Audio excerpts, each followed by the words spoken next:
Genesis chapter 18. The three visitors.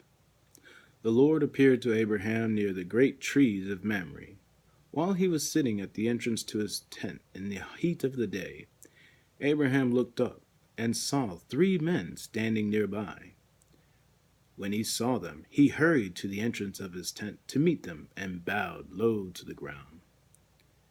He said, "If I have found favor in your eyes, my Lord, do not pass your servant by.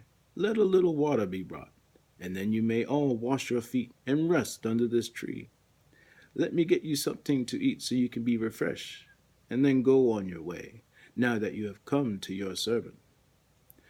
"Very well," they answered. "Do as you say." So Abraham hurried to the tent to Sarah. "Quick," he said, "get 3 seahs of the finest flour and knead it, and bake some bread." Then he ran to the herd and selected a choice, tender calf and gave it to his servant, who hurried to prepare it. When he brought some curds and milk and the calf that had been prepared and set these before them, while they ate, he stood near them under a tree. "Where is your wife Sarah?" they asked him. "There in the tent," he said. Then one of them said, "I will surely return to you about this time next year, and Sarah, your wife, will have a son." Now Sarah was listening at the entrance to the tent, which was behind him. Abraham and Sarah were already very old, and Sarah was past the age of childbearing. So Sarah laughed to herself as she thought, "Am I worn out and my Lord is old? Will I now have this pleasure?" Then the Lord said to Abraham, "Why did Sarah laugh and say, 'Will I really have a child now that I am so old?' Is there anything too hard for the Lord? I will return to you at the appointed time next year, and Sarah will have a son." Sarah was afraid, so she lied and said, "I did not laugh." But he said, "Yes, you did laugh." When the men got up to leave, they looked down toward Sodom, and Abraham walked along with them to see them on their way. Then the Lord said, "Shall I hide from Abraham what I'm about to do? Abraham will surely become a great powerful nation, and all nations on earth will be blessed through him. For I have chosen him, so that he will direct his children and his household after him to keep the way of the Lord by doing what is right and just, so that the Lord will bring about for Abraham what he has promised him." Then the Lord said, "The outcry against Sodom and Gomorrah is so great, and their sin is so grievous, that I will go down and see what they have done is as bad as the outcry that has reached me. If not, I will know." The men turned away and went toward Sodom, but Abraham remained standing before the Lord. Then Abraham approached him and said, "Will you sweep away the righteous with the wicked? What if there are 50 righteous people in the city? Will you really sweep it away and not spare the place for the sake of 50 righteous people in it? Far be it from you to do such a thing, to kill the righteous with the wicked, treating the righteous and the wicked alike. Far be it from you. Will not judge of all the earth do right?" The Lord said, "If I find 50 righteous people in the city of Sodom, I will spare the whole place for their sake." Then Abraham spoke up again. "Now that I have been so bold as to speak to the Lord, though I am nothing but dust and ashes, what if the number of the righteous is 5 less than 50? Will you destroy the whole city for the lack of 5 people? If I find 45 there," he said, "I will not destroy it." Once again he spoke to him. "What if only 40 are found there?" He said, "For the sake of 40, I will not do it." Then he said, "May the Lord not be angry, but let me speak. What if only 30 can be found there?" He answered, "I will not do it if I find 30 there.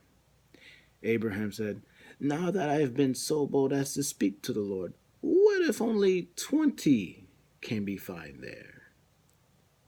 He said, For the sake of 20, I will not destroy it. Then he said, May the Lord not be angry, but let me speak just once more. What if only 10 can be found there? He answered, For the sake of 10, I will not destroy it. When the Lord had finished speaking with Abraham, he left, and Abraham returned home. Genesis chapter 19. The two angels arrived at Sodom in the evening, and Lot was sitting in the gateway of the city. When he saw them, he got up to them and bowed down to his face to the ground. My lords, he said, please turn aside to your servant's house. You can wash your feet and spend the night, and then go on your way early in the morning. No, they answered, we will spend the night in the square. But he insisted so strongly that they did go with him and entered his house. He prepared a meal for them, baking bread without yeast, and they ate. Before they had gone to bed, all the men from every part of the city of Sodom, both young and old, surrounded the house. They called to Lot, Where are the men who came to you tonight? Bring them out to us so we can have sex with them. Lot went outside to meet them and shut the door behind him and said, No, my friends, don't do this wicked thing. Look, I have 2 daughters who have never slept with a man. Let me bring them out to you, and you can do what you like with them. But don't do anything to these men, for they have come under the protection of my roof. Get out of our way, they replied. This fellow came here as a foreigner, and now he wants to play the judge? We'll treat you worse than them.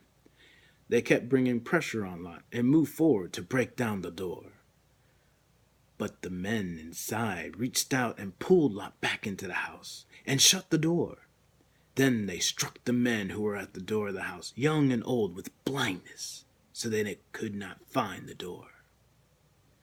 The 2 men said to Lot, Do you have anyone else here, sons-in-laws, sons or daughters, or anyone else in the city who belongs to you? Get them out of here, because we are going to destroy this place. The outcry to the Lord against its people is so great that he has sent us to destroy it. So Lot went out and spoke to his sons-in-laws, who were pledged to marry his daughters. He said, Hurry, get out of this place, because the Lord is about to destroy the city. But his sons-in-laws thought he was joking. With the coming of dawn, the angels urged Lot, saying, Hurry, take your wife and your 2 daughters who are here, or you'll be swept away when the city is punished.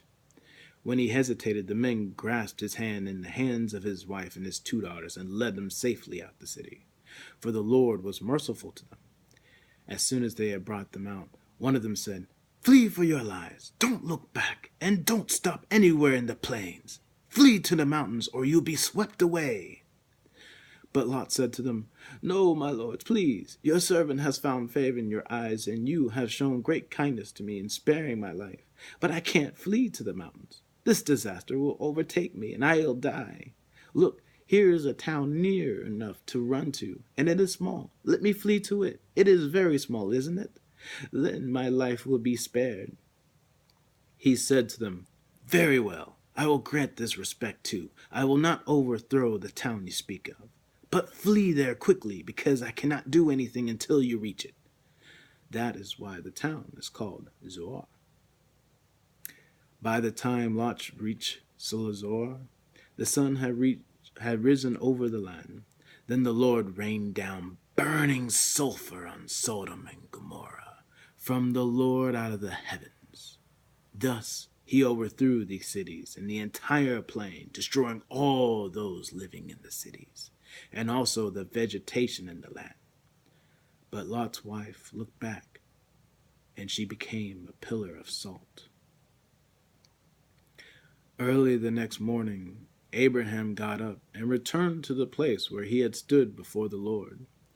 He looked down toward Sodom and Gomorrah, toward all the land of the plain, and saw dense smoke rising from the land, like smoke from a furnace. So when God destroyed the cities of the plain, he remembered Abraham, and he brought Lot out of the catastrophe that overthrew the cities where Lot had lived. Lot and his 2 daughters left Zoar and settled in the mountains, for he was afraid to stay in Zoar. He and his 2 daughters lived in a cave. One day the older daughter said to the younger, "Our father is old, and there is no man around here to give us children, as is the custom all over the earth. Let us get our father to drink wine, and then sleep with him, to preserve our family line through our father." That night they got their father to drink wine, and the older daughter went in and slept with him. He was not aware of it when she lay down or when she got up. The next day the older daughter said to the younger, "Last night I slept with my father. Let's get him to drink wine again tonight, and you will go in and sleep with him, so we can preserve our family line through our father." So they got their father to drink wine that night, and the younger daughter went in and slept with him. Again, he was not aware of it when she lay down or when she got up. So both of Lot's daughters became pregnant by their father.